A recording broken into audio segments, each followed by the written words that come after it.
From VOA Learning English, this is the Health and Lifestyle Report. In many areas of the world, taking a deep breath of air can be unhealthy and dangerous. The WHO estimates that air pollution is responsible for about 6.5 million premature or early deaths every year. It estimates that nearly 600,000 of those who die are children under the age of 5. Most of these deaths, WHO officials say, happen in developing countries. With all this pollution in the air, many people try to protect themselves and reduce their exposure. So some people use face masks. You may have seen pictures of people wearing such masks in big cities like Beijing and Tokyo. But do they work?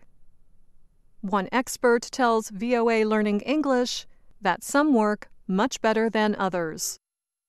We see lots of air pollution that just passes right through these cloth materials.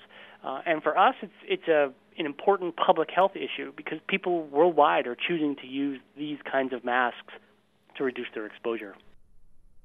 Richard Peltier is a professor at the University of Massachusetts, Amherst, in the Department of Public Health and Health Sciences. He studies the effects of exposure to air pollution.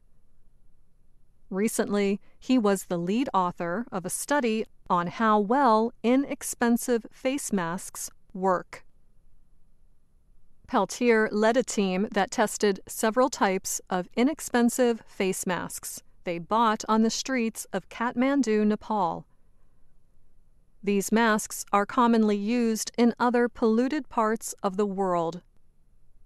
The N95 is generally considered to be the gold standard or the best. The U.S. government rates the N95 face mask for people who might work around pollutants. So air quality experts, like Peltier, know exactly what it can do and what it cannot do. Peltier calls the N95 mask a more advanced version of the inexpensive cloth masks that he studied. The researchers used the N95 mask in their study for comparison.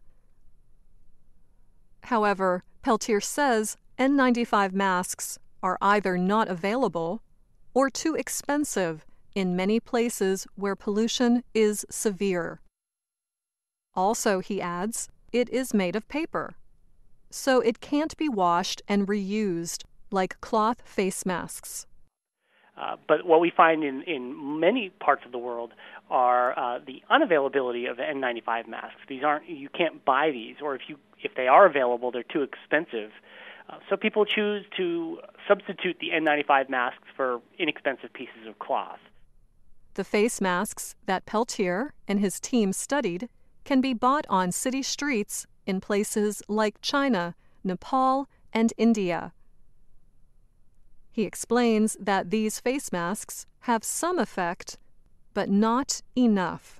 So the masks that we studied do have some effect. It's not a complete effect, and it's nowhere near comparable to an N95 mask. The researchers found that the most popular type of mask, an inexpensive cloth rectangle that you can wash, provided little protection against the smallest particles. These particles of pollution are less than 2.5 micrometers and can penetrate deep into the lungs. He adds that there are other face masks on the market that meet the expectation of an N95 mask. But most of these masks are too expensive, so they are not an option for people in the developing world.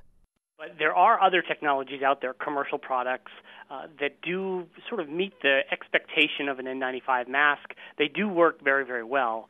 However, one of the issues that we find is that a lot of these masks are too expensive. They're not financially attainable by many people in the developing world. Peltier says if you have a job that pays you $25 a week, you cannot afford a $25 to $35 face mask. So, among the cheaper cloth face masks, is there a difference in quality? Peltier says yes. He explains that cloth masks with exhalation valves performed better in testing. However, it is not the exhalation valve itself that makes the mask more effective. Face masks with these valves are usually thicker. The thicker material is what makes the mask better at keeping out pollutants. The cloth masks that had exhalation valves were a little thicker in material. There was more material to the mask itself. And we think that's actually what causes the pollution to be captured by the mask and reducing the exposure. It's not the exhalation valve itself. That valve is merely for a user's comfort. We think that the feature of the mask that makes it most useful is how thick the material is, how much material is between the air pollution and you. Also, surgical masks made out of paper performed surprisingly well. In an interview with the New York Times, Peltier explained that these paper masks didn't fit as snugly to the face, but rather they stuck against the wearer's wet mouth. Peltier and other air pollution and health experts agree on one important thing. No matter how much you pay for a mask, they only work if they fit snugly on your face. But if they are made out of cloth, too tight is not good either. During his study, Peltier found that if a person pulled their cloth mask too tightly, it lost the ability to filter anything.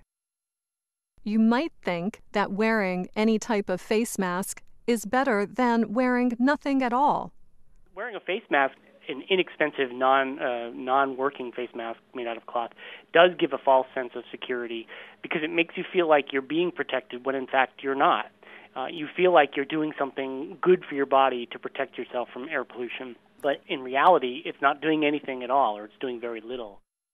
Peltier adds that this false sense of security might prevent you from taking other measures to protect yourself, such as avoiding highly polluted areas or avoiding outside exercise during times of very high pollution. Health officials around the world warn that air pollution is only getting worse, and not just in poorer countries. Air pollution is a global problem, and it is growing in magnitude across the planet. And individuals can make informed decisions about reducing their exposure to air pollution, whether it's through wearing appropriate masks or avoiding an exposure that will, in fact, have health benefits to that individual. And that's the Health and Lifestyle Report. I'm Anna Mateo.